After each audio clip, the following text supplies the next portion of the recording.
साथियों, आज की इस वीडियो में भारतीय संविधान से संबंधित महत्वपूर्ण लगभग 50 प्रश्नों के बारे में हम जानेंगे।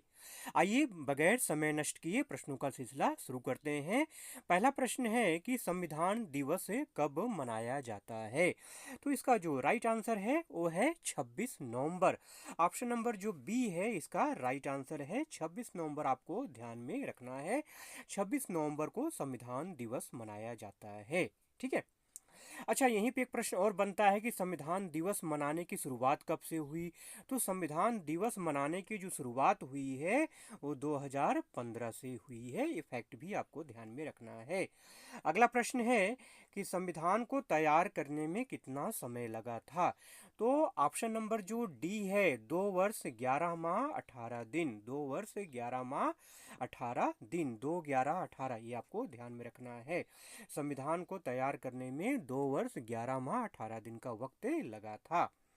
अगले प्रश्न की अगर बात करूं कि संविधान सभा की प्रथम बैठक कब हुई थी।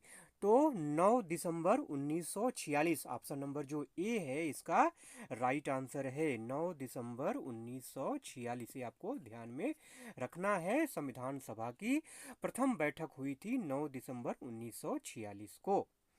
अगला प्रश्न है कि भारतीय संविधान के किस भाग को संविधान की आत्मा कहा जाता है। तो ऑप्शन नंबर जो डी है प्रस्तावना, ये इसका राइट आंसर है। प्रस्तावना को मतलब प्रेम्बल को जो है भारतीय संविधान की आत्मा कहा जाता है। आगे बढ़ने से एक बात मैं आपसे कहना चाहता हूँ कि लगभग 400 प्लस वीडियो मैं आपके लिए अपलोड कर चुका हूँ, लेकिन अभी तक मेरे सब्सक्राइबर कंप्लीट नहीं हुए हैं। अगर वीडियो अच्छा लग रहा हो तो प्लीज़ इस वीडियो को देखने के बाद चैनल को जरूर सब्सक्राइब करिएगा और प्रयास ये करिएगा आज 1000 से ऊपर मेरे सब्सक्राइबर कंप्लीट हो जाएं। ठीक है। अगला प्रश्न है कि भारत का संविधान कब लागू किया गया था। तो भारत का संविधान लागू किया गया 26 जनवरी 1950 को। ठीक है। तो ऑप्शन नंबर जो बी है इसका राइट आंसर है 26 जनवरी 1950। 26 जनवरी 1950 को भारत का संविधान लागू किया गया था। अगला प्रश्न है, बहुत महत्वपूर्ण प्रश्न है कि भारतीय संविधान सभा में कुल कितने लोग थे। ठीक है। ये क्यूरियोसिटी होती है मन में कि कितने लोगों ने मिलकर के संविधान को बनाया होगा। ठीक है। तो फाइनली लास्ट टाइम में 299 लोग बचे थे। वैसे शुरू में तो बहुत सारे लोग थे जो है, ठीक है ना, 300 प्लस लोग थे, लेकिन बाद में होते होते 299 लोग फाइनली भारतीय संविधान का प्रारूप, भारतीय संविधान को मतलब ले आए, उसके मूल तत्व तक, मूल रूप तक ले आए। ठीक है। तो 299 इसका जो है राइट आंसर है 299। ये आपको ध्यान में रखना है। ठीक है। अगला प्रश्न है कि भारतीय संविधान में कुल कितने पेज हैं। ठीक है। 251, 251। तो ऑप्शन नंबर जो डी है इसका राइट आंसर है। भारतीय संविधान में कुल 251 पेज हैं। अगला प्रश्न है कि भारतीय संविधान को कब अंगीकृत किया गया था।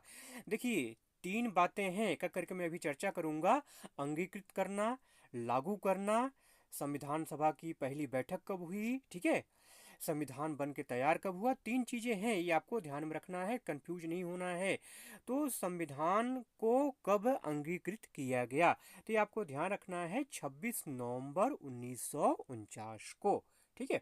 ऑप्शन नंबर जो ए है इसका राइट आंसर है 26 नवंबर 1949। ये आपको ध्यान में रखना है 26 नवंबर 1949 को। ठीक है, भारतीय संविधान को अंगीकृत किया गया था। अगला प्रश्न है, निम्नलिखित में से किस देश का संविधान सबसे बड़ा लिखित संविधान है। तो मेरे प्यारे देश, भारत का संविधान जो है विश्व का सबसे बड़ा लिखित संविधान है। तो भारत इसका राइट आंसर है। अगला प्रश्न है कि संविधान सभा की प्रथम बैठक कब हुई थी। संविधान सभा की जो प्रथम बैठक है वो 9 दिसंबर 1946 को। ऑप्शन नंबर जो ए है इसका राइट आंसर है 9 दिसंबर 1946। आपको ध्यान में रखना है। ठीक है। अगला प्रश्न है कि संविधान सभा का अस्थाई अध्यक्ष किसे नियुक्त किया गया था। शुरू में जो है संविधान सभा का कोई अस्थायी अध्यक्ष नहीं था, तो इसलिए जो है एक अस्थायी अध्यक्ष की नियुक्ति करके काम शुरू कर दिया गया था। तो ऑप्शन नंबर जो ए है सच्चिदानंद सिन्हा जो है संविधान सभा के क्या थे, अस्थायी अध्यक्ष थे। बाद में डॉक्टर राजेंद्र प्रसाद का चुनाव हुआ और वो इसके अस्थायी अध्यक्ष बने। ठीक है, बी आर अम्बेडकर के बारे में आप जानते ही हैं, वो प्रारूप समिति के अध्यक्ष थे। ठीक है, उनको जो है संविधान निर्माता भी कहा जाता है। अगला प्रश्न है कि गणतंत्र दिवस कब मनाते हैं? 15 अगस्त, 26 जनवरी, 2 अक्टूबर या कोई नहीं? बताइए क्या होगा इसका आंसर। अब इसका आंसर जो ना बता पाए तो बड़े शर्म की बात है। गणतंत्र दिवस कब मनाते हैं? 26 जनवरी को। गणतंत्र दिवस है कब मनाते हैं? 26 जनवरी को। आपसे अक्सर ये भी प्रश्न पूछा जाता है कि भारत में कुल कितने राष्ट्रीय त्यौहार हैं? तो राष्ट्रीय त्यौहार कितने हैं? 3 हैं, 15 अगस्त, 26 जनवरी और 2 अक्टूबर, ये हमारे राष्ट्रीय त्यौहार हैं। ठीक है, तो 26 जनवरी इसका राइट आंसर है। 26 जनवरी 1950 को ही तो हमारा संविधान लागू हुआ था। ठीक है, अगला प्रश्न है कि भारतीय संविधान को लागू करने के लिए 26 जनवरी का दिन चुना गया क्योंकि उस दिन डैश की वर्षगांठ थी। किसकी वर्षगांठ थी? उस दिन थी पूर्ण स्वराज दिवस की वर्षगांठ थी। जी हाँ, लाहौर अधिवेशन में नेहरू जी ने डिक्लेयर किया था कि अब हम स्वराज लेंगे। ठीक है, पूर्ण स्वराज की उन्होंने घोषणा की थी। ठीक है, तो वो दिन क्या था? वो 26 जनवरी का ही दिन था, इसलिए 26 जनवरी को भारतीय संविधान को लागू करने का फैसला किया गया। ठीक है, अंगीकृत तो पहले ही कर लिया गया था, लेकिन लागू कब किया गया? 26 जनवरी 1950 को। अगला प्रश्न है कि भारतीय संविधान पर संविधान सभा के 284 सदस्यों के हस्ताक्षर हैं। जो भारतीय संविधान है, जो पुस्तक है, उस पर जो है संविधान सभा के 284 सदस्यों का हस्ताक्षर है। तो आपसे पूछा जा रहा है कि उसमें कितनी महिलाएं थी? उसमें कितनी महिलाएं थी? इसका जो राइट आंसर है वो है ऑप्शन नंबर डी, सी, 15 महिलाएं थी। कितनी महिलाएं थी? 15 महिलाएं थी। इससे ऑप्शन नंबर जो सी है इसका राइट आंसर है। अगला प्रश्न है कि संविधान का मूल ढांचा किस एक्ट पर आधारित है? तो संविधान का जो मूल ढांचा है वो गवर्नमेंट इंडिया एक्ट 1935 पर आधारित है। मतलब मैक्सिमम चीजें इसी एक्ट से संविधान में ली गई हैं। ठीक है, अगला प्रश्न है कि भारतीय संविधान कैसे लिखा गया था? एक बढ़िया क्वेश्चन है। भारतीय संविधान कैसे लिखा गया? टाइपराइटर से, हाथ से, कंप्यूटर से या मशीन से या प्रिंटिंग प्रेस में? कैसे लिखा गया था? भारतीय संविधान हाथ से लिखा गया था। जी हाँ दोस्तों, भारतीय संविधान किससे लिखा गया था? हाथ से लिखा गया था, टोटल हाथ से लिखा गया था। ठीक है। अगला प्रश्न है कि भारतीय संविधान सभा की स्थापना कब की गई थी? तो भारतीय संविधान सभा की स्थापना जो है 6 दिसंबर 1946, मतलब जो ऑप्शन नंबर आपका डी है इसका राइट आंसर है। 6 दिसंबर 1946 को भारतीय संविधान की स्थापना की गई थी। अगला प्रश्न है कि संविधान लागू करते समय इसमें कितने अनुच्छेद, भाग और अनुसूचियां थी? तो 395। तो आप ध्यान रखिएगा, संविधान जब लागू हुआ, या प्रश्न कभी कभी ऐसे भी पूछा जाता है कि मूल संविधान में कितने अनुच्छेद, भाग और अनुसूचियां थी। बहुत महत्वपूर्ण क्वेश्चन है, बार बार रिपीट होता है। मैंने आपसे शुरू में कहा था ना कि मैं आपके लिए 400 प्लस क्या भैया, बस 500 में कुछ ही वीडियो कम है, 500 वीडियो चैनल पे अपलोड हो जाएंगे आपके लिए। ठीक है, उसमें से बहुत सारे वीडियो वायरल भी हुए हैं, लेकिन मेरा एक दुर्भाग्य है या आप लोगों का सहयोग नहीं मिला, मेरे सब्सक्राइबर अभी तक कंप्लीट नहीं हो पाए हैं। ठीक है, तो आप लोगों से करबद्ध निवेदन है, विनम्र निवेदन है कि जल्दी से जल्दी सब्सक्राइबर को कंप्लीट कर दीजिए, जिससे थोड़ा सा मुझे भी मोटिवेशन मिल जाए। और अगर प्रश्न अच्छे लग रहे हों, वीडियो अच्छा लग रहा हो, तो एक लाइक ज़रूर से कर दीजिएगा जाते जाते। ठीक है, तो पूछा जा रहा है कि संविधान लागू करते समय, मतलब मैं बात कर रहा था कि मूल संविधान में कितने अनुच्छेद, भाग और अनुसूचियां थी। तो मूल संविधान में 395 अनुच्छेद, 22 भाग और 8 अनुसूचियां थी। तो जो ऑप्शन नंबर ए है इसका, ये राइट आंसर है। ठीक है, 395 अनुच्छेद, 22 भाग और 8 अनुसूचियां ये मूल संविधान में थी। अब मूल संविधान की अगर बात हुई तो वर्तमान समय की भी बात करनी, क्योंकि बहुत सारे संशोधन भी अब तक हुए हैं। तो वर्तमान में भारतीय संविधान में कितने अनुच्छेद, भाग और अनुसूचियां हैं, तो ऑप्शन नंबर जो डी है इसका, वो इसका राइट आंसर है। 470 12 25, ये ध्यान रखिएगा। 47 12 25, ये आंकड़ा ध्यान रखिएगा। 47 12 25, ठीक है। 47 12 25, ठीक। तो 47 12 25 मतलब 470 12 भाग और 25 अनुसूचियां वर्तमान समय में हैं, ठीक है। अगला प्रश्न है कि भारतीय संविधान में संशोधन करने की प्रक्रिया को कहां से लिया गया है। मतलब भारतीय संविधान में जो संशोधन किया जा सकता है उसको कहां से लिया गया है, ठीक है। कहां से लिया गया है, तो ऑप्शन नंबर जो डी है, दक्षिण अफ्रीका, इसका राइट आंसर है। भारतीय संविधान में जो संशोधन करने की प्रक्रिया है वो दक्षिण अफ्रीका के संविधान से अंगीकृत किया गया है। अगला प्रश्न है कि संविधान सभा ने राष्ट्रगान कब अपनाया था। तो मेरे बहुत सारे भाई ऐसे होंगे जो 26 जनवरी 1950 लिख देंगे। भैया 26 जनवरी 1950 को संविधान लागू हुआ था, तो राष्ट्रगान भी गाए होंगे। नहीं, 24 जनवरी 1950, 2 दिन पहले 24 जनवरी 1950 को जो है राष्ट्रगान अपनाया गया था संविधान सभा के द्वारा। अगला प्रश्न है कि संविधान सभा में कुल कितनी महिलाएं थी। अभी ऊपर क्वेश्चन आया था, ठीक है। तो 15 महिलाएं थी संविधान सभा में। कुल कितनी महिलाएं थी, 15 महिलाएं थी। अभी ऊपर मैंने बताया था ना, 284 सदस्यों ने हस्ताक्षर किया था टोटल जो है, ठीक है। तो उसमें से उस हस्ताक्षरों में 284 सिग्नेचर में से 15 महिलाओं का भी सिग्नेचर था, ठीक है। इस तरह से संविधान सभा में कुल कितनी महिलाएं थी, 15 महिलाएं थी। अगला प्रश्न है कि भारतीय संविधान का निर्माता किसे कहा जाता है, ठीक है। बहुत महत्वपूर्ण क्वेश्चन है। Option number B, doctor BR Ambedkar को भारतीय संविधान का निर्माता कहा जाता है, क्योंकि ये प्रारूप समिति के अध्यक्ष थे, ठीक है। अगला प्रश्न है कि भारत के मूल संविधान में कितने मौलिक अधिकार थे। तो भारत के मूल संविधान में 7 मौलिक अधिकार थे, 7, ये ध्यान रखना है आपको, ठीक है। लेकिन अगर अब वर्तमान की अगर बात हो तो वर्तमान में कितने मौलिक अधिकार हैं, तो वर्तमान में 6 मौलिक अधिकार हैं। कितने मौलिक अधिकार हैं, 6 मौलिक अधिकार। एक कहाँ गया, एक जो है हटा दिया गया। कौन सा, संपत्ति का अधिकार। संपत्ति का जो अधिकार है इसको हटा दिया गया है।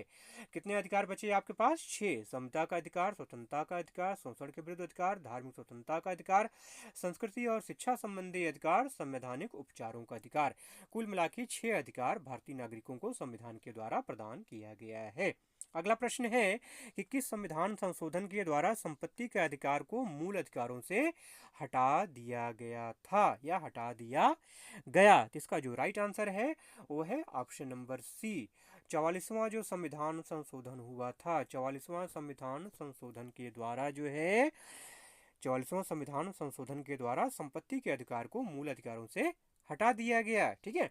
अगला प्रश्न है कि किस देश के संविधान को उधार लिया हुआ बैग भी कहा जाता है। तो इसका जो राइट आंसर है वो है ऑप्शन नंबर ए, भारत। जी हाँ, अब सोचने की बात यह है कि ऐसा क्यों कहा जाता है, भारतीय संविधान को उधार लिया हुआ बैग क्यों कहा जाता है। क्योंकि जो भारतीय संविधान है ना, ये दुनिया के 10 अलग अलग देशों के संविधान से इसमें चीज़ें शामिल की गई हैं, ली गई हैं, ठीक है, अंगीकृत की गई हैं। इसलिए भारतीय संविधान को क्या कहा जाता है, उधार लिया हुआ बैग कहा जाता है। अगला प्रश्न है कि भारतीय संविधान में पंचवर्षीय योजना का विचार किस देश के संविधान से लिया गया है। चलिए इस पे बात करने से पहले एक चीज क्लियर कर दूं कि पंचवर्षीय योजना अब बीते समय की बात हो गई है। पंचवर्षीय योजना का समय अब चला गया है। अब उसकी जगह जो है नीति आयोग काम करता है, ठीक है। मोदी सरकार ने पंचवर्षीय योजना को बंद कर दिया है, ठीक है। अच्छा, क्वेश्चन यहाँ पे क्या पूछा गया है कि किस देश के संविधान से ये लिया गया है। तो ये जो है सोवियत रूस के संविधान से अंगीकृत किया गया था। क्या, पंचवर्षीय योजना। पंचवर्षीय योजना जो है 5 वर्षों की योजना होती थी। पंचवर्षीय योजना के ऊपर एक डिटेलेड वीडियो मैंने बना रखा है, लिंक आपको डिस्क्रिप्शन में मिल जाएगा, तो उसको जरूर से वॉच कर लीजिएगा, ठीक है। क्योंकि पंचवर्षीय योजना बहुत ही हार्ड क्वेश्चन है। कोई भी ऐसा एग्जाम नहीं है जिसमें पंचवर्षीय योजना के ऊपर क्वेश्चन ना आता हो। एसएससी के हर एग्जाम में पंचवर्षीय योजना के ऊपर क्वेश्चन आता ही आता है, ठीक है। तो पंचवर्षीय योजना के ऊपर डिटेलेड वीडियो बना हुआ है, लिंक डिस्क्रिप्शन में मिल जाएगा, जरूर से उसको देख लीजिएगा, ठीक है। तो इसका राइट आंसर हो गया क्या है, सोवियत संघ है। अगला प्रश्न है कि भारतीय संविधान की प्रस्तावना किस देश के संविधान से प्रेरित है। तो भारतीय संविधान की जो प्रस्तावना है, प्रेम्बल है, वो अमेरिका के संविधान से प्रेरित है। तो ऑप्शन नंबर जो बी है इसका, वो इसका राइट आंसर है। ठीक है। अगला प्रश्न है कि भारतीय संविधान के पहले अनुच्छेद के अनुसार भारत क्या है। बढ़िया क्वेश्चन है। भारत क्या है? भारत राज्यों का एक संघ है, भारत एक देश है, भारत एक हिंदू राष्ट्र है, या भारत सभी धर्मों का देश है? क्या है संविधान हमारा, क्या कहता है? हमारा संविधान कहता है कि भारत राज्यों का एक संघ है। क्या है? भारत राज्यों का एक संघ है। ठीक है। अगला प्रश्न है कि भारतीय राज्य व्यवस्था में क्या सर्वोच्च है। संविधान, धर्म, आईपीसी, सीआरपीसी, क्या सर्वोच्च है? संविधान सर्वोच्च है। संविधान के ऊपर कोई भी नहीं है। भारतीय राज्य व्यवस्था में संविधान सर्वोच्च है। ठीक है। अगला प्रश्न है कि किस संविधान संशोधन के द्वारा मतदान की आयु 21 वर्ष से घटा करके 18 वर्ष से कर दी गई। महत्वपूर्ण क्वेश्चन है। जो आपका 61वां संविधान संशोधन हुआ था, मतलब ऑप्शन नंबर जो बी है इसका राइट आंसर है। 61वां जो संविधान संशोधन हुआ था उसके द्वारा जो मतदान की आयु है 21 वर्ष से घटा करके 18 वर्ष कर दी गई है। इसमें चुनाव का समय चल रहा है। मैं वीडियो जब रिकॉर्ड कर रहा हूँ तो इसमें क्या कर रहा है, चुनाव का वक्त चल रहा है। आपकी यूपी में भी आज चुनाव है। ठीक है। तो पहले वोट डालने की जो उम्र थी वो 21 वर्ष थी, लेकिन बाद में उसको 61वां संविधान संशोधन के द्वारा उसको क्या कर दिया गया, 18 वर्ष से कर दिया गया। ठीक है। आप में से जो भी लोग 18 वर्ष के होंगे मेरे ख्याल से अपने मताधिकार का प्रयोग जरूर से करेंगे। मताधिकार का प्रयोग जरूर से करना चाहिए। ठीक है। ये हमारा कर्तव्य है। वर्तमान में मौलिक कर्तव्य कितने हैं? चलिए मौलिक कर्तव्य की बात हो आएगी। अच्छा, एक चीज़ और बता दूं आपको, मौलिक कर्तव्य बहुत ही हार्ड टॉपिक है। हर एग्जाम में मौलिक कर्तव्य, मौलिक अधिकार के ऊपर और डीपीएसपी के ऊपर क्वेश्चन निश्चित तौर पे आते हैं। ठीक है। तो वर्तमान समय मौलिक कर्तव्य कितने हैं? 11 मौलिक कर्तव्य हैं। वर्तमान समय कितने मौलिक कर्तव्य हैं? 11 मौलिक कर्तव्य हैं। आपसे ये भी प्रश्न पूछा जाता है कि मौलिक कर्तव्य किस संविधान संशोधन के द्वारा जोड़ा गया? तो 42वां संविधान संशोधन। ठीक है। सरदार समिति की सिफारिश के आधार पर। ठीक है। तो डिटेल में यही जाऊंगा, वीडियो लंबा हो जाएगा। आइए अगले प्रश्न को देखते हैं। किस संविधान संशोधन को लघु संविधान संशोधन कहा जाता है?